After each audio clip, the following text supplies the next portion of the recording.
Hello viewers అందరికీ నమస్కారం హెచ్ఎన్టీవీ news కి తిరిగి స్వాగతం. ఇప్పుడు మనకున్న బిగ్ న్యూస్ ఏంటంటే జీఎస్టీ కౌన్సిల్ ఇండియాలో goods and services tax GST system లో పెద్ద ఓవరాల్ అప్రూవ్ చేసింది. లాంచ్ అయినప్పుడు 2017 నుంచి ఇదే మనకి biggest reform. New GST rate September 22 నుంచి ఎఫెక్టివ్ అవుతాయి. ఎవ్రీడే ఐటమ్స్ నుంచి ఇన్సూరెన్స్, కార్స్ వరకు ప్రతి విషయం ఇంపాక్ట్ అవుతుంది. సో జీఎస్టీ లో ఏం మార్పు వచ్చింది, ఏవి చీప్ అవుతాయి అండ్ ఏవి కాస్ట్లీ అవుతాయి మనం ఈ వీడియోలో చూసేద్దాం. మనకి ఇంతకు ముందు జీఎస్టీ లో 4 స్లాబ్స్ ఉండేవి, 5%, 12%, 18% and 28%. ఇప్పుడు మనకైతే రెండు స్లాబ్స్ మాత్రమే ఉంటాయి, 5% and 18%. ఒక స్పెషల్ 40% స్లాబ్ కూడా ఉంటుంది for luxury cars, soft drinks and gambling items కోసం. ఇప్పుడు మన జీఎస్టీ మార్చడానికి పర్పస్ ఏంటంటే డొమెస్టిక్ ఐటమ్స్ కన్జంప్షన్ పెంచడం అండ్ యుఎస్ టారిఫ్స్ ఇంపాక్ట్ తగ్గించడం. సో ఇప్పుడు మనం చూసుకుంటే ఏవి చీప్ అవుతాయి. First thing is food items.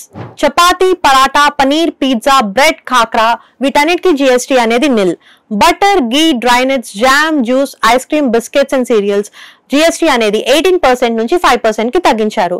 Plant milk and soya drinks కూడా ఇప్పుడు 5% జీఎస్టీ స్లాబ్ కిందనే వస్తాయి. ఇప్పుడు మనం హౌస్ హోల్డ్ ఐటమ్స్ చూసుకున్నట్టయితే tooth powder, feeding bottles, kitchen ware, umbrellas, bicycles, bamboo furniture, combs ఇవన్నీ 12% నుంచి 5% కి డ్రాప్ అయ్యాయి. మనకి shampoo, soap, toothpaste, hair oil, talcum powder ఇవన్నీ కూడా 18 నుంచి 5% కి డ్రాప్ అయ్యాయి. ఇప్పుడు మనం ఎలక్ట్రానిక్స్ విషయానికి వస్తే ఏసీ, డిష్ వాషర్, టీవీ ఇవన్నీ 28% నుంచి 18% కి డ్రాప్ అయ్యాయి. మనకి స్టేషనరీలో మ్యాప్స్, పెన్సిల్స్, క్రయాన్స్, నోట్బుక్స్ ఇవన్నిటికీ జీఎస్టీ అనేది నిల్ ఉంటుంది. మనం ఫుట్వేర్ అండ్ టెక్స్టైల్ సంగతి చూసుకుంటే అవి కూడా 12 నుంచి 5% కి డ్రాప్ అయ్యాయి. ఇప్పుడు మనకి మోస్ట్ ఇంపార్టెంట్ సెగ్మెంట్ అయిన హెల్త్ కేర్ లో life saving drugs, oxygen, thermometers and diagnostic kits వీటన్నిటికీ జీఎస్టీ 5% మాత్రమే ఆర్ నిల్. ఇప్పుడు మనం చూసుకుంటే life and health insurance policies కి కూడా జీఎస్టీ నిల్ ఉంటుంది. మనం ఇప్పుడు హోటల్స్ అండ్ ట్రావెల్స్ విషయానికి వస్తే 7,500 వరకు ఉన్న రూమ్స్ కి 5% జీఎస్టీ మాత్రమే అప్లికబుల్ అవుతుంది. ఎకానమీ క్లాస్ ఫ్లైట్ టికెట్స్ కి కూడా 5% జీఎస్టీ వర్తిస్తుంది. ఇప్పుడు మనం వెహికల్స్ అండ్ వాటి పార్ట్స్ చూసుకుంటే motorcycles which are up to 350cc 28% నుంచి 18% కి జీఎస్టీ అనేది డ్రాప్ అయింది. స్మాల్ హైబ్రిడ్ కార్స్ కూడా చీప్ అవుతాయి. ఎలక్ట్రికల్ వెహికల్స్ మీద 5% జీఎస్టీ అనేది కంటిన్యూ అవుతుంది. మనం ఆటో పార్ట్స్ విషయానికి వస్తే అది కూడా 28 నుంచి 18% కి డ్రాప్ అయింది. ఇప్పుడు మనం కన్స్ట్రక్షన్ అండ్ అగ్రికల్చర్ ఇండస్ట్రీ చూసుకుంటే సిమెంట్ అనేది 28 నుంచి 18% కి డ్రాప్ అయింది. అలాగే సూయింగ్ మెషిన్స్ కూడా 12% నుంచి 5% కి డ్రాప్ అయ్యాయి. Tractors, irrigation equipment and pumps కు కూడా ఇప్పుడు 5% జీఎస్టీ మాత్రమే వర్తిస్తుంది. Fertilisers and biopesticides are also at 5% GST. ఇప్పుడు మనం బ్యూటీ అండ్ వెల్నెస్ చూసుకుంటే salons, gyms, spas and yoga centres GST అనేది 18% నుంచి 5% కి డ్రాప్ అయింది. ఇప్పుడు మనం ఏవి కాస్ట్లీ అయ్యాయి అవి చూద్దాం. ఇప్పుడు మనం చూసుకుంటే soft drinks like Coca Cola, Pepsi and energy drinks 28% నుంచి 40% కి ఇంక్రీజ్ అయ్యాయి. And all sugary drinks are currently placed at 40% GST.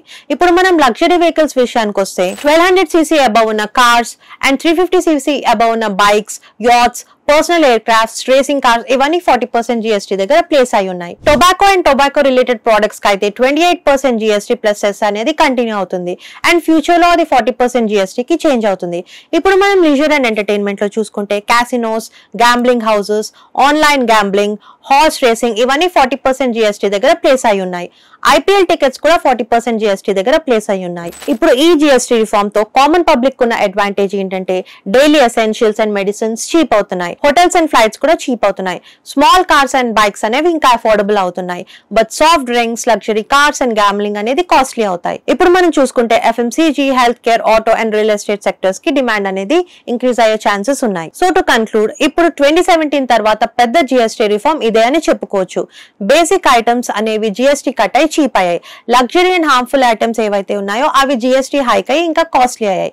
ఇప్పుడు దీంట్లో గవర్నమెంట్ గోల్ ఏంటంటే డొమెస్టిక్ కన్సంప్షన్ పెంచడం అండ్ ఎకానమీకి బూస్ట్ ఇవ్వడం. సో ఈ జీఎస్టీ రిఫార్మ్ మీద మీ ఒపీనియన్ ఏంటి? ఇది రియల్ గా మీ ఖర్చు తగ్గిస్తుందా లేదా జస్ట్ ఒక ట్యాక్స్ రీస్ట్రక్చర్ మాత్రమేనా?